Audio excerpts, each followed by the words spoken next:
Okay, in this video I'm going to talk uh, about the bike and give my honest opinion of it. I've had the bike now for a couple weeks and I've put 90 kilometers on it, so I think I can give an unbiased, honest opinion of the bike.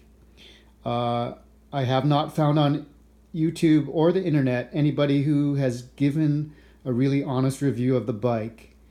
There are videos on UCB's Facebook page, on their website, on Indiegogo, but those are not unbiased. And one of the issues I have with UCB is that any negative comments, and they could be polite negative comments and constructive negative comments, a lot of those have been removed from their pages. If you complain about anything at all about the bike, UCB censors it. So why are they doing that? Do they have something to hide, or are they just not a good business practice company? In either case, before you buy this bike, you should be aware there are some issues with it. Now, I think the main issue is the bike is not a Swiss design bike. It is a rebranded Chinese bike. You can find this on eBay under Jaunty, Gaunty, CFD2, I believe is the model number, and it's called the Song of Youth, and the manufacturer is Jaunty. So it's a Chinese company. It's been around for a couple years, and UCB is kind of being a little bit misleading in saying that they designed the bike, and all this Swiss design. They got all these patents. It's all marketing on Indiegogo. So here's the issues that I see. One, here, first, look at this kickstand. It's a plastic kickstand. UCB, in their marketing on Indiegogo, said, oh, we have this patented kickstand. It's great. It's light and everything. And what do? Immediately they replace it with this plastic kickstand, which is not very good. It bends and the bike falls over. So build quality on the bike is not great. I mean, this is a cheap budget Chinese bike.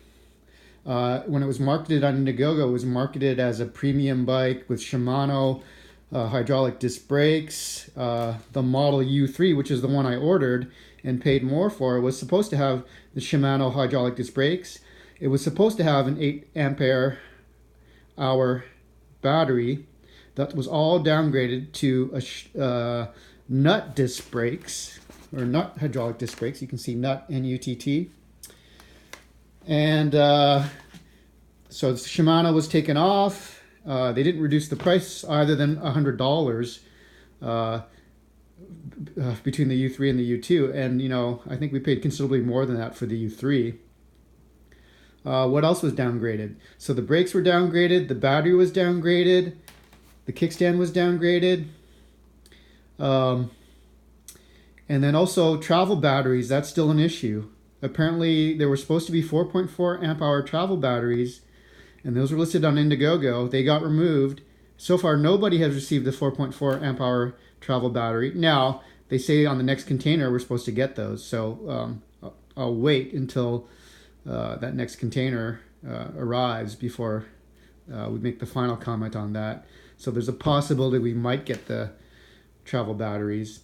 As of now, somebody else on Reddit said that instead of the 4.4 amp hour travel battery, they were shipped another 7.0 amp hour battery, and that was replaced without them even asking for it. So they've been switching things around and not telling people, removing components like the Shimano, removing the kickstand and not telling people. The kickstand, original patented kickstand, is still listed and the photos are still up on Indiegogo, so they haven't changed that. Anyways, okay, so a few other things. You got a front light. Yeah, it's, pretty cheapo plastic, so I'm just giving you my honest review. This is not a premium bike. This is all budget Chinese stuff. I mean, it does work. There's nothing wrong with it. It's just not, high quality. What else? The rear light and the light switch, which you can't really see. It's pretty cheapo. Not the greatest quality. It comes with budget Chaoyang tires. Chaoyang, and the company is Hangzhou Rubber Factory. Now those are budget tires, so I replaced those with the Continental and a Kenda. That's my own choice. So just so you know, it's not a premium tire. The main issue that I have is this display. I purchased a US bike and I can only get kilometers per hour. And I also cannot change the display brightness or any other setting on the display. And when I asked UCB about it, they said it was locked. And that's the comments on Indigo for other people as well, that it, the supplier supplied it that way. So we'll see if they fix that or not. So let me turn on the display and show you. So I bought a US version bike. Here's the US version bike.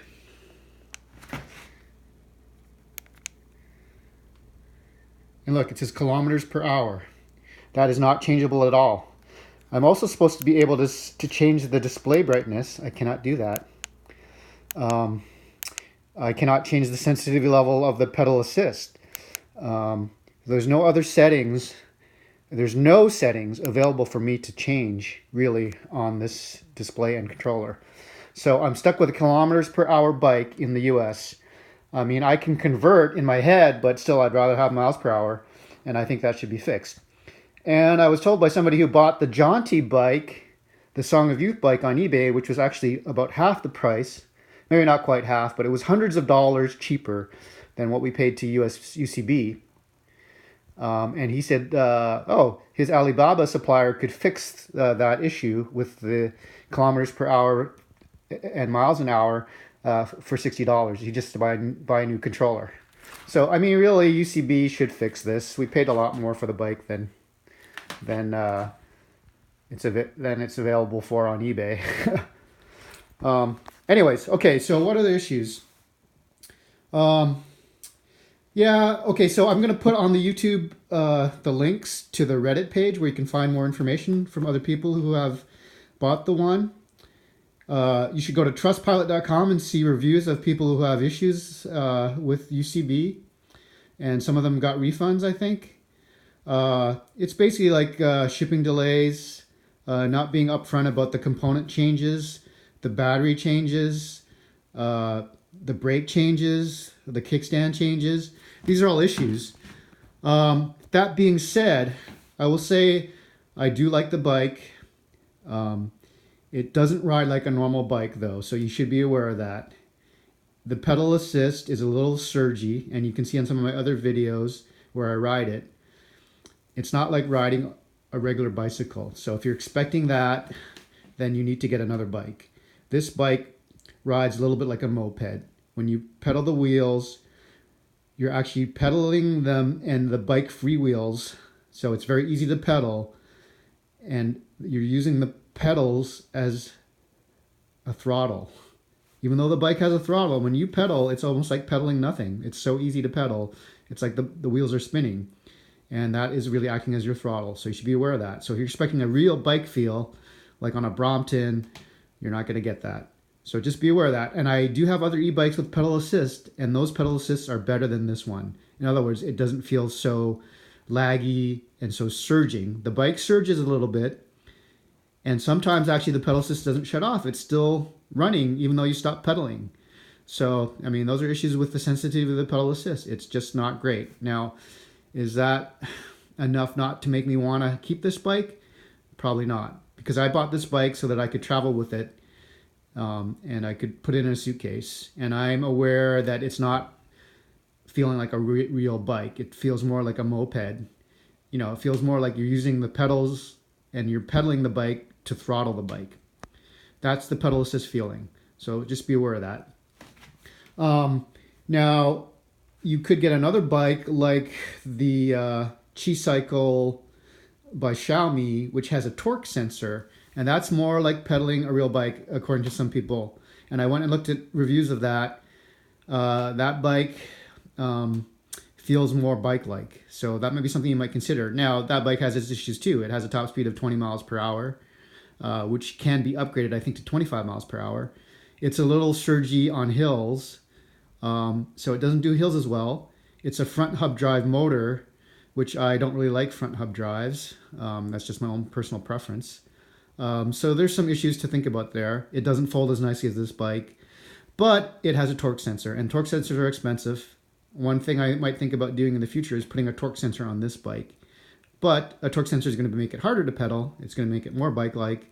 And I got this bike to do hills. It does do hills quite well. I have done the steepest hill I can in Seattle, and it makes it up there. Not with the throttle, by the way. I'm using the highest pedal assist 3, and I still have to pedal quite a bit, but I can make it up that hill. So just be aware that it doesn't feel like a regular bicycle. It's more like a very easy to pedal moped.